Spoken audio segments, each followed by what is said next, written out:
day will come that the Igbos will trace their land. A day will come, the Igbos will trace their land. They will trace their land. And this land they will trace is what they have been longing for long. You deny them. Why are you denying them not to go? And you indirectly you are pushing them. You cannot. There's no way you can push somebody to the wall and tell him not to turn back and even to say why. What is that? What is the problem? They are pushing the most to the wall. Is it not a deliberate act? We are not seeing any seaport. We are not seeing any government. It is a deliberate act fracture. to cripple. The Yorubas, the Yorubas and the Northerners in the east. They are not building anything. They are not contributing anything. It is a deliberate act to cripple the Igbo man. But they don't know that God bestowed, what is called intellectuality to every Igbo man. They can turn anything to become something. I always tell them that comb a pig, wash a pig, powder a pig, it remains a pig. You understand now? Throw an Igbo man into a desert. You understand me? Into a desert. Throw an Igbo man into a desert, give him a space of 3 years. If you come back, you will be lobbying to go and stay into that very desert. That reminds me of what is happening in Israel presently. You will come back and you will be lobbying to go and live into that desert. That you say that nothing is not going to come out from that desert. Yes, the Bible says, can anything come out of Nazareth? Oh. But yet Jesus came down from the Nazareth that saved the whole world. Are you seeing to it? So that is what will happen. That is why they are marginalizing. That is why they are subduing. That is why they are caging an Igbo man. But with all this, Igbos are still on top.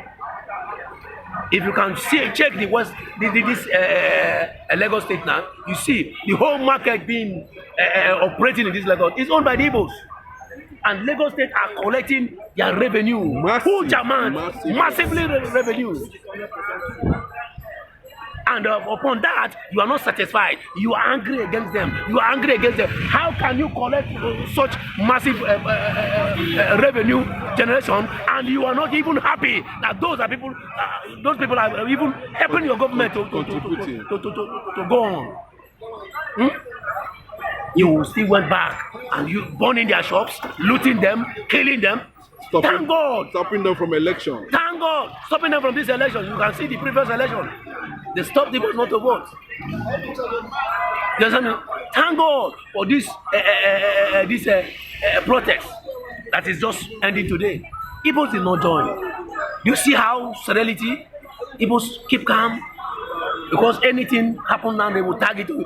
I even have, as Igbo did not join, they tag it to Igbos.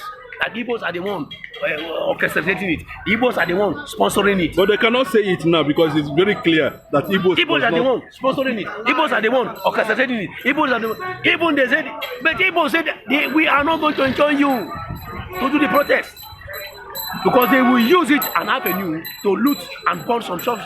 It's like Igbos are no longer afraid of anything again.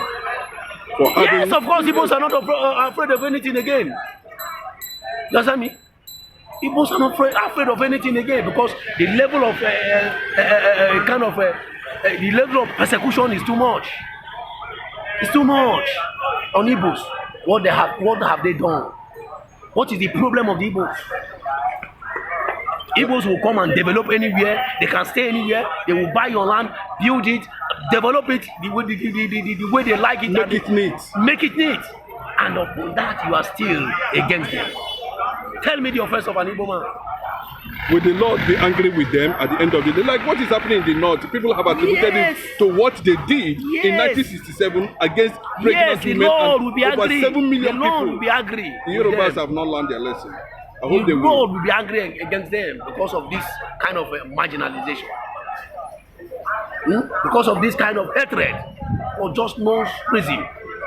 You just hate a human being that God created just because God gave him an idea to do something and progress. We're suffering, no. It was labor to success. Look at. To rent a house now, a room and parlor now, here now is 400,000. 1 million. 1 million. 1 million. A room and parlor.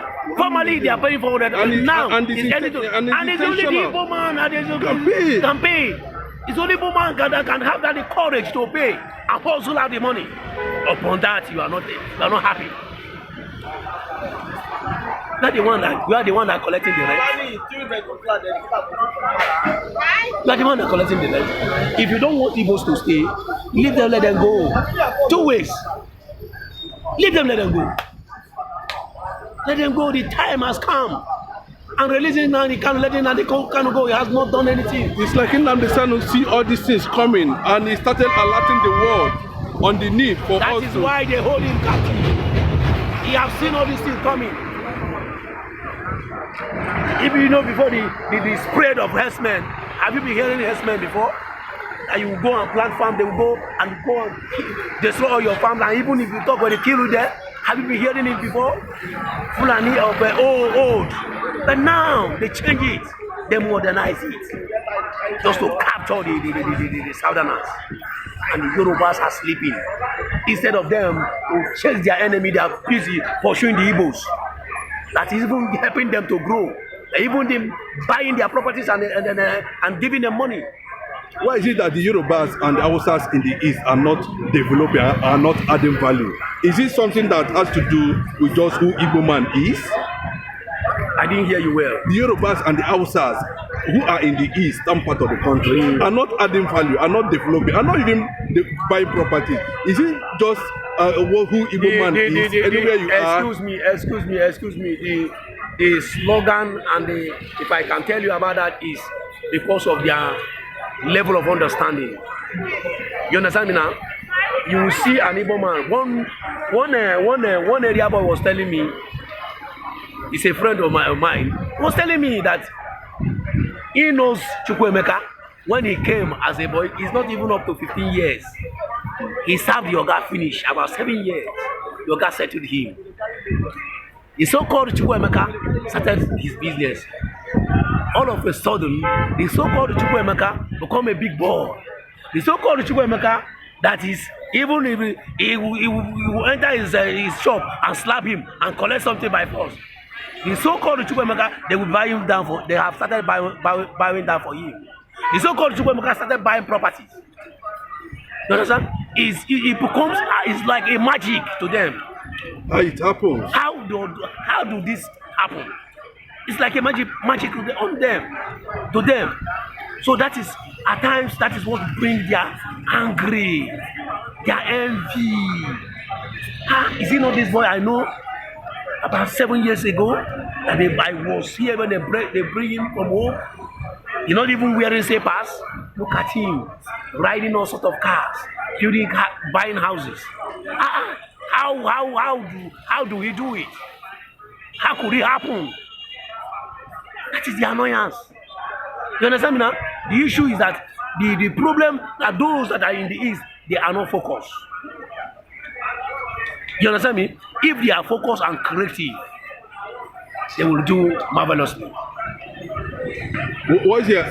Looking at Nnamdi Kanu now, Nnamdi Kanu is about to go to court by September, and we are seeing people, the lawmakers, the governors, the Ohaneze, whatever, all over the world. Nnamdi Kanu seems to be getting massive support. He's been celebrated in Africa currently, Is Nnamdi Kanu today, a man of prophet, or is it he that God sent to present Biafra to the world? Because the presentation matters. When God wanted to deliver Israel, he presented Moses. Are we seeing the same scenario this time around? Yes, if you ask me, I will tell you yes. Because some others have tried. Somebody like Ojukwu Ikemba of Inewi, he has tried his own. You understand? And at the long run, when they subdue him, you understand me? He surrendered. You understand me? Somebody else took over from him. Maybe by Uwazirike and the rest of them. But Uwazirike, at a long run, he took bribe from the Nigeria. You understand me now? Just like Asari Dokubo, he collected money. Financial pacification. Asari Dokubo and the rest of them. You understand me? They are working for Nigerians. They collect money. You understand me? But this is a young man that came out, just like a voice crying in the wilderness. Came out and said, no. They persuaded him with billions so-called money to influence you. He said, no, I want to liberate my people. Just as the question you asked me, Moses, God presented Moses. Yes, he came to deliver his people. Because if you ask me, has it not been offered bribe? Yes. A lot of them. A lot of bribe. You understand? Oil well. They've given him so many oil wells. He said, no, just allow my people go. The suffering is too much. The marginalization is too much. You understand me? The rate of hatred upon the Igbos is much. It's too much. Allow my people go. That is why. And he's standing as he's just like Nelson Mandela in South Africa. He want to liberate his people. They catch him and put him in a prison for 27 years. At the end, what happened? They released him. And liberation came to South Africa. You are very right. And South Africa was able to conquer that spirit of apartheid. Nnamdi Kanu, in one of his speeches, he said, until Biafra come, Africa will not rise. That is it. That is it. If you watch, that what he said is truth. He's just like a prophet. If you watch what Igbos are doing in so-called Africa. All over the world. Let me just use Africa. Not to even talk of football, because he said, sports, unless Biafra come, Africa will not rise.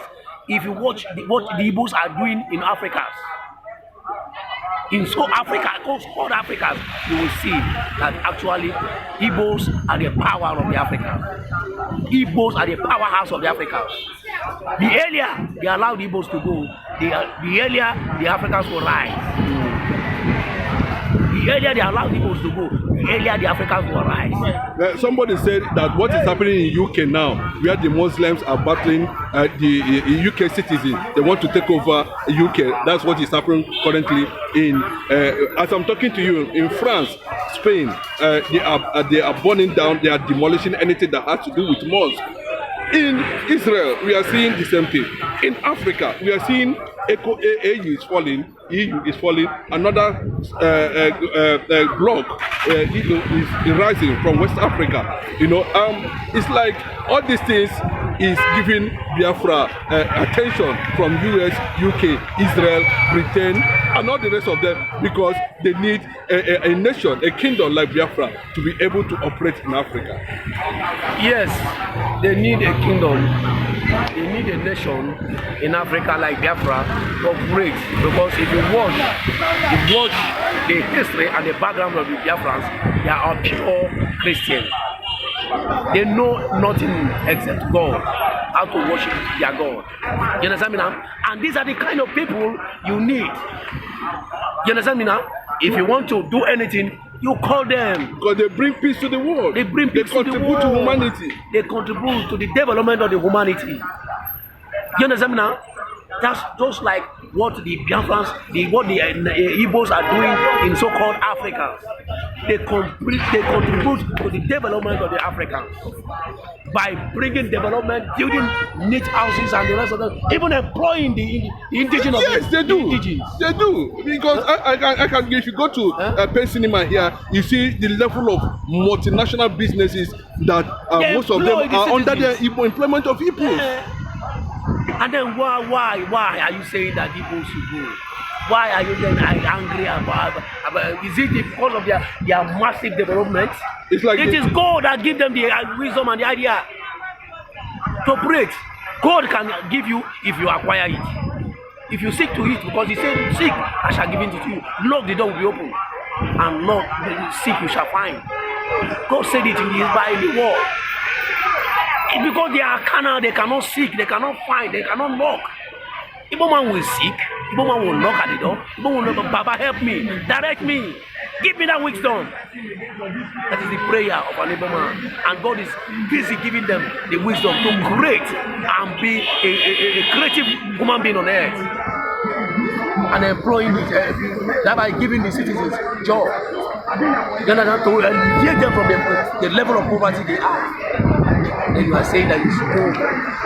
What message do you have for Simon Ekpa? He has just employed American lobbyists to lobby international community. Simon Ekpa, you are good. You are a godsend.